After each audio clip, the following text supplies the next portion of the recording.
सहायक स्वामी सखा, तुम ही सबके रखवारे हो। जिसका कोई आधार नहीं, उसके तुम एक सहारे हो। तुम्हारा सहायक स्वामी सखा, तुम ही सबके रखवारे हो।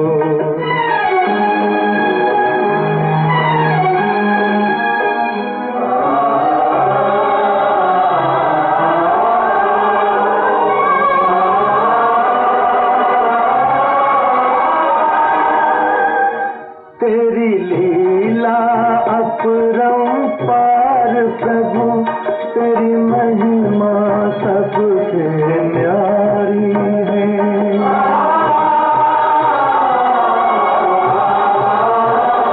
जब जब धरती पर पाप बढ़ा, तूने ही विपदा टारी है।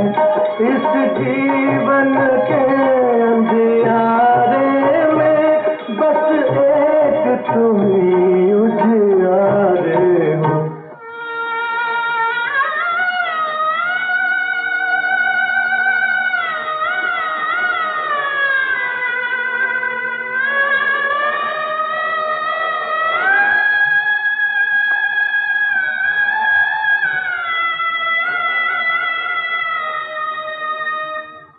एक नाम तेरा ही सच्चा है, बाकी सब झूठी माया है।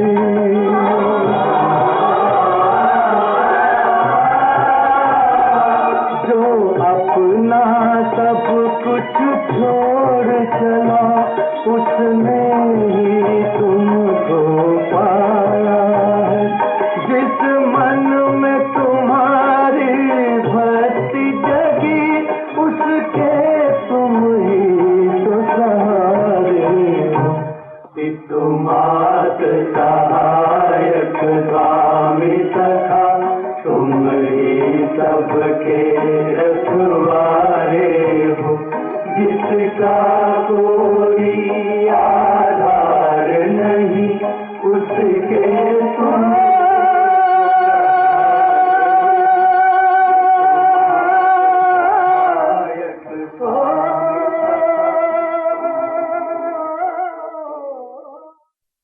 ओम शांति। 6/7/2026 प्रातः मुरली। ओम शांति। बाप दादा मधुबन। बाबा आज कह रहे हैं, मीठे बच्चे, जीते जी इस शरीर से अलग हो जाओ। हर शरीरी बन बाप को याद करो। इसको ही कहा जाता है डेड साइलेंस। मीठे बच्चे, जीते जी इस शरीर से अलग हो जाओ। हर शरीरी बन बाप को याद करो। इसको ही कहा जाता है डेड साइलेंस। प्रश्न, तुम बच्चे अभी अपना फाउंडेशन मजबूत कर रहे हो। मजबूती किस आधार से आती है? उत्तर, पवित्रता के आधार से। जितना जितना आत्मा पवित्र अर्थात सच्चा सोना बनती जाती, उतनी मजबूती आती।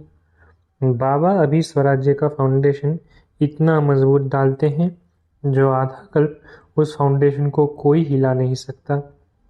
तुम्हारे राज्य को कोई छीन नहीं सकता। गीत। ओम नमो शिवाय। ओम शांति। बाबा कहते हैं, मुझे याद करो अर्थात अशरीरी बनो अर्थात डेड साइलेंस। जैसे मनुष्य मरते हैं तो डेड साइलेंस हो जाती है। कहते हैं इनका शरीर शांत हो गया, शरीर और आत्मा अलग हो गई, खत्म हो गया। यहाँ भी तुम बच्चे जब बैठते हो तो इसको डेड साइलेंस कहा जाता है। जीते जी अशरीरी बन जाओ, अपने को आत्मा समझो, बाप को याद करो। तुम जानते हो ये सच्ची शांति है। वो लोग शांति को नहीं जानते, डेड साइलेंस का अर्थ तो जानते ही नहीं। डेड साइलेंस क्यों कहते हैं? याद दिलाते हैं वो मर गया, शांत हो गया। तुम भी मर जाओ, तुम भी शांत हो जाओ। बड़े बड़े लोग गांधी की समाधि पर जाते हैं, वहां जाकर कहेंगे डेड साइलेंस अर्थात शांति में बैठो। तुमको भी मालूम है हम आत्मा शांत स्वरूप है, दुनिया को पता ही नहीं। हम अपने स्वरूप में टिक जाते हैं। हमारा स्वधर्म है शांत, हमारी आत्मा शांत स्वरूप है। उनको ये पता ही नहीं, इसलिए शांति मांगते हैं। आत्मा कहती है शांति चाहिए। आत्मा अपने स्वधर्म को भूली हुई है। वास्तव में आत्मा का धर्म ही शांत है। फिर आत्मा क्यों कहती है अशांति है? अशरीरी हो बैठ जाओ। वो तो हट से प्राणायाम चला देते हैं, तो जैसे मर जाते हैं। उसको कहा जाता है आर्टिफिशियल शांति। तुम बच्चों को तो पता है हमारा स्वधर्म शांत है। तुम आत्मा स्वराज्य ले रही हो। आत्मा ही सब कुछ बनती है। आत्मा बैरिस्टर बनती है। आत्मा कहती है हमको राज्य चाहिए। आगे भी राज्य लिया था बाप से, अब फिर लेने आए हैं। मनुष्य देह अभिमान में है तो दुख में है। अभी तुम समझते हो कि हम आत्मा हैं, अपने परम पिता परमात्मा से स्वराज्य लेने आए हैं। तुम आत्मा को राजा ही चाहिए। इस समय आत्मा स्वराज्य मांगती है बेहद के बाप से। श्री कृष्ण को तो स्वराज्य था, फिर गुम हो गया। अब बाप आकर तुम आत्माओं को राज्य देते हैं। इसको राजयोग कहा जाता है। परम पिता परमात्मा राजयोग सिखलाते हैं। मनुष्य देह अभिमानी होने के कारण कहते हैं मैं फलाना हूँ। मैं देह को ही समझ लेते हैं। वास्तव में मैं आत्मा करती है। आत्मा कहती है मैं ये चीज़ उठाता हूँ। फीमेल कहेंगी मैं उठाती हूँ। वास्तव में आत्मा तो मेल है। मैं आत्मा बाप का बच्चा हूँ। आत्मा कहती है बाबा हम आपसे स्वराज्य ले रहे हैं। आत्मा को स्वराज्य देते हैं परमात्मा। भक्ति और ज्ञान में देखो कितना फर्क है। शिव का मंदिर भी होता है। सबसे जास्ती घंटे भी शिव के मंदिर में बजते हैं। उनको जगाते हैं। जगाते तो सबको है। सवेरे सवेरे बैंड बाजे बजते हैं। यहाँ बाप बच्चों को जगा कर देवता बनाते हैं। घंटे आदि बजाने की कोई बात नहीं। बाप कहते हैं तुमको स्वराज्य चाहिए तो पहले पवित्र बनो। एम ऑब्जेक्ट बुद्धि में रहती है। स्टूडेंट कहेंगे हम ये मैट्रिक पास करेंगे फिर ये करेंगे। सन्यासी चाहेंगे हमको शांति मिले। एक कहानी भी है ना, रानी के गले में हार पड़ा था, ढूंढती थी बाहर, तो वो भी शांति को बाहर ढूंढते हैं। परंतु आत्मा तो स्वयं शांत स्वरूप है। आत्मा अपने स्वधर्म को भूल अपने को शरीर समझ बैठी है। बाप फिर स्मृति दिलाते हैं कि तुम आत्मा हो। तुम आत्मा ने 84 जन्म भोगे हैं। ये बातें दूसरा कोई समझा न सके। बाप कहते हैं तो अपने जन्मों को नहीं जानते हो। मैं बताता हूँ, तुम हो ब्रह्मा कुमार कुमारियाँ। बाप ने समझाया है सिवाय पवित्रता के ज्ञान की धारणा हो नहीं सकती। कहते हैं ना शेरनी के दूध के लिए सोने का बर्तन चाहिए, तो इसमें भी सोने का बर्तन चाहिए। आत्मा बाप को याद करने से सोना बन जाती है। बाप भी सच्चा सोना है। आत्मा बाप को याद करती है तो ज्ञान आ जाता है। तुम सच्चा सोना पवित्र थे। ये ज्ञान का असर किसको होता नहीं। बाप कहते हैं मैं तुम आत्मा को स्वराज्य देता हूँ। ये स्वराज्य मिलेगा तब जब पुरानी सृष्टि का अंत और नई सृष्टि की आदि होगी। मनुष्यों को हद की राजाई है। बेहद की राजाई मनुष्यों को कभी मिलती नहीं। विश्व के मालिक बन न सके। तुम बनते हो बाप द्वारा। भगवान बाप को ही तुम्हारे 84 जन्मों का मालूम है। देवताएं अपने जन्मों को जान नहीं सकते। अगर जान जाए तो दुखी हो जाए। क्या सीढ़ी उतरते जाएंगे? राजाई का सुख ही गुम हो जाए। यहाँ तुमको पता है, जानते हैं कि हम आत्मा हैं, इसमें संशय की बात नहीं। एक दो से सुनकर वृद्धि होती जाती है। ये दैवी धर्म का झाड़ स्थापन हो रहा है। तुम समझ सकते हो, ये हमारे ब्राह्मण कुल का आया हुआ है। इसने पूरी भक्ति की है, फिर बाप से वर्षा लेने आया है। ज्ञान पूरा होता है, फिर भक्ति शुरू होती है। ये किसको पता ही नहीं है। मकान भी नया और पुराना होता है ना। कच्चे मकानों की आयु जरूर कम होगी। आजकल मकान बहुत पक्के बनाते हैं। भला कोई आदि हो तो भी मकान गिरे नहीं, नुकसान ना हो, बहुत मजबूत बनाते हैं। फाउंडेशन जास्ती पक्का बनाते हैं। अब फाउंडेशन पड़ रहा है स्वराज्य का। आत्मा को 21 जन्म के लिए राज्य मिलता है। यहाँ की राजाई तो कुछ है नहीं। आज राजाई है, कल किसी ने चढ़ाई की, खलास। फाउंडेशन कोई का है नहीं। मनुष्य का भी फाउंडेशन नहीं।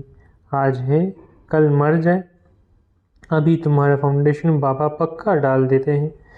जो 21 जन्म तुम राज्य भाग्य पाते हो, तुम्हारी राजाई का पक्का फाउंडेशन पड़ता है। तुमको कोई भी धरती का तूफान हिला न सके। गीता में भी कहते हैं, बाबा हमको स्वराज्य देते हैं, इसको कोई ले न सके, गिरा न सके। ऐसी बादशाही देते हैं जो जरा भी दुख की बात नहीं रहती। आत्मा को कितनी खुशी होनी चाहिए। निश्चय तो है ना। निश्चय नहीं है तो वो स्वर्ग में चलने के लायक नहीं। इतने ढेर ब्रह्मा कुमार कुमारियां वृद्धि को पाते रहते हैं। तुम जानते हो, ज्ञान सागर पतित पावन हमको पढ़ाकर राजयोग सिखा रहे हैं। वो फिर कह देते हैं श्री कृष्ण ने सिखाया। ये कैसे समझे? शिव बाबा ने मनुष्य तन में आकर सिखाया। भारत ही पवित्र था, अब अपवित्र पतित है।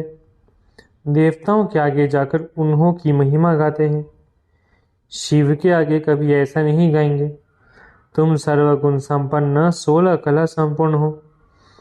शिव की महिमा अलग है। वो ज्ञान का सागर, पतित पावन, सर्व का सद्गति करने वाला, सर्व की झोली भरने वाला भोलानाथ है। ऐसे बाप को सब भूले हुए हैं। परम पिता परमात्मा को बुलाते हैं कि आकर दुख हरो, सुख दो। सुख करता दुख हरता तो एक ही है। उनकी ही श्रेष्ठ मत है। वो है ही श्री श्री भगवान की मत, जिससे तुम बच्चे भी श्रेष्ठ बनते हो। गवर्नमेंट भी कहती है कि भ्रष्टाचारी दुनिया है। अब श्रेष्ठ कौन बनाए, पता ही नहीं पड़ता है। समझते हैं साधु लोग बनाएंगे, परंतु वो तो श्रेष्ठ बना नहीं सकते। ये तो बाप का ही काम है ना। पहले एक राजा के हुक्म पर चलते थे। सत्युग में तो तुमको वजीर आदि कोई भी नहीं है। बादशाह में भी ताकत रहती है। वजीर का नाम गाया ही नहीं जाता। तुम समझते हो हमने विश्व का मालिक बन राज्य चलाया था। ऐसे ही जाकर चलाना है जैसे चलाया था। बरोबर सत्युग में लक्ष्मी नारायण का राज्य था ना। हर एक को अपनी अपनी राजधानी मिलेगी। श्री कृष्ण को अपनी राजधानी होगी। दूसरे भी राजाएं होते हैं ना, कम से कम 8 तो है ना। फिर 8 है वो 108 है। आगे चल पता पड़ जाएगा। ऐसे नहीं कि जो पिछाड़ी में ज्ञान देना है वो अभी देंगे। जो जिएंगे बाप ज्ञान देते रहेंगे। देना ही है, ड्रामा में नूंद है। परमात्मा का अभी पार्ट है, यह ज्ञान देने का पार्ट अभी नूंधा हुआ है। बाप कहते हैं आगे चल, तुम बहुत समझने वाले हो। दिन प्रतिदिन समझाते रहते हैं। ये भी पता चले कि हम वहाँ राजधानी कैसे करते हैं, स्वयंवर कैसे होता है। तुम ध्यान में जाते हो, वैकुंठ में जाकर देखते भी हो कैसे वहाँ सोने के महल है। सोना ही सोना है। अपने को पारसपुरी में रख देते हो, अपने को पारसपुरी में देखते हो। सोने की ईंटों के मकान बन रहे हैं। समझते हैं थोड़ी ईंटें ले जाएंगे। फिर उतरते हो तो अपने को यहाँ देखते हो। मीरा भी ध्यान में अपने को रास करते श्री कृष्ण के साथ देखती थी। तुम सूक्ष्म वतन में जाते हो, वहाँ हड्डी मांस नहीं होता, फरिश्ते बन जाते हैं। ब्रह्मा का भी सूक्ष्म शरीर देखने में आता है, यही फरिश्ता बन जाते हैं। तुम बगीचा आदि देखते हो, ये बाप साक्षात्कार कराते हैं। तुम कहते हो बाबा हमको शुभी रस पिलाते हैं, अब सूक्ष्म वतन में तो पिला ना सके। फल फूल वैकुंठ में बड़े फर्स्ट क्लास होते हैं, सूक्ष्म वतन में तो बगीचा नहीं होगी। तुम बताते हो कि बगीचे में गए, फिर वहाँ प्रिंस था, वो तो वैकुंठ हो गया ना। वैकुंठ के वैभव यहाँ मिल ना सके, वहाँ तो फर्स्ट क्लास वैभव होते हैं। बाप कहते हैं हम तुमको वैकुंठ का मालिक बनाते हैं, यहाँ तो दुख ही दुख है। कोई ऐसा मनुष्य नहीं जो ऐसा ना कहे कि हे भगवान दुख से छुड़ाओ, दुख में ही याद करते हैं। श्री कृष्ण के पुजारी कहेंगे कृष्ण कहो, हनुमान के पुजारी हनुमान की जय बोलेंगे। यहाँ बाप कहते हैं निरंतर मुझ बाप को याद करो, ऐसा याद करो जो अंधकाल कोई की स्मृति ना आए। काशी कलवट खाते थे, उसमें किए हुए पापों की ऐसी महसूसता आती है जैसे जन्म जन्मांतर की सजाएं भुगते हैं। बहुत पाप किए हैं, इसको कहा ही जाता है पाप आत्माओं की दुनिया। आत्मा पापी है, आत्मा ही बाप को बुलाती है, हे परम पिता परमात्मा, हे परम धाम के रहने वाले शिव बाबा। उनका असली नाम तो एक ही है, वो है आत्माओं का बाप। रुद्र के साथ शालिग्राम शब्द शोभता नहीं है, शिव और शालिग्राम शोभता है। शिव का मिट्टी का लिंग बनाते हैं तो शालिग्राम भी बनाते हैं। पतित पावन तो वही है ना। यहाँ यज्ञ भी रचते हैं। भारत सबसे ऊंचे, परंतु देवता धर्म को भूल गए हैं। तुम्हारा आदि सनातन देवी देवता धर्म है, वो तो चला आना चाहिए। हिंदू कोई धर्म थोड़ी ही है, देवता धर्म वाले ही सतो रजो तमो में आते हैं। जब तमो में आ जाते हैं तो अपने को देवता कह नहीं सकते। वास्तव में हिंदू तो धर्म है नहीं, तो समझाया जाता है कि तुम देवी देवता बन सकते हो, आकर समझो। तो कह देते हैं फुर्सत कहाँ है। बाप कहते हैं हम तुमको अपना बनाते हैं, शांति और सुख का वर्षा देने लिए। कोई परिवार आपस में इकट्ठे रहते हैं, बहुत प्यार से चलते हैं, सबकी कमाई इकट्ठी होती है, कोई हंगामा नहीं रहता। परंतु इनको स्वर्ग तो नहीं कहेंगे। सत्युग में एक भी घर में बीमार दुखी होती नहीं, नाम ही है स्वर्ग, वहाँ सब सुखी रहते हैं। बाप से तुम सदा सुख का वर्षा लेने आए हो, उनको ज्ञान मिला है। कहते बाबा अब आप पतित पावन हो, हमको भी पावन बनाओ। बाप के साथ तुम बच्चे भी खुदाई खिदमतगार हो। अच्छा, मीठे मीठे सिखिलत है बच्चों प्रति माता पिता बाप दादा का याद प्यारा गुड मॉर्निंग। रूहानी बाप की रूहानी बच्चों को नमस्ते। हम रूहानी बच्चों की रूहानी माता पिता बाप दादा को याद प्यार गुड मॉर्निंग और नमस्ते। धारणा के लिए मुख्य सार। पहला, स्वराज्य लेने के लिए पवित्रता का फाउंडेशन अभी से मजबूत करना है। जैसे बाप पतित पावन है, ऐसे बाप समान पावन बनना है। दूसरा, अपने शांत स्वधर्म में स्थित रहना है। जितना हो सके देह अभिमान छोड़ देही अभिमानी रहना है। डेड साइलेंस अर्थात अशरीरी रहने का अभ्यास करना है। वरदान, अन्य आत्माओं की सेवा के साथ साथ स्वयं की भी सेवा करने वाले सफलता मूर्त भव। अन्य आत्माओं के साथ साथ स्वयं की भी सेवा करने वाले सफलता मूर्त भव। सेवा में सफलता मूर्त बनना है तो दूसरों की सर्विस के साथ साथ अपनी भी सर्विस करो। जब कोई भी सर्विस पर जाते हैं तो ऐसे समझो कि सर्विस के साथ साथ अपने भी पुराने संस्कारों का अंतिम संस्कार करते हैं। जितना संस्कारों का संस्कार करेंगे उतना ही सत्कार मिलेगा। सभी आत्माएं आपके आगे मन से नमस्कार करेंगी, लेकिन बाहर से नमस्कार करने वाले नहीं बनाना, मानसिक नमस्कार करने वाले बनाना। स्लोगन, बेहद की सेवा का लक्ष्य रखो तो हद के बंधन सब टूट जाएंगे। स्लोगन, बेहद की सेवा का लक्ष्य रखो तो हद के बंधन सब टूट जाएंगे। अव्यक्त इशारे ज्वाला स्वरूप स्थिति में रहे शक्तिशाली याद का अनुभव करो। जब तक आपकी याद ज्वाला रूप नहीं बनी है तब तक ये विनाश की ज्वाला भी संपूर्ण ज्वाला रूप नहीं लेती है।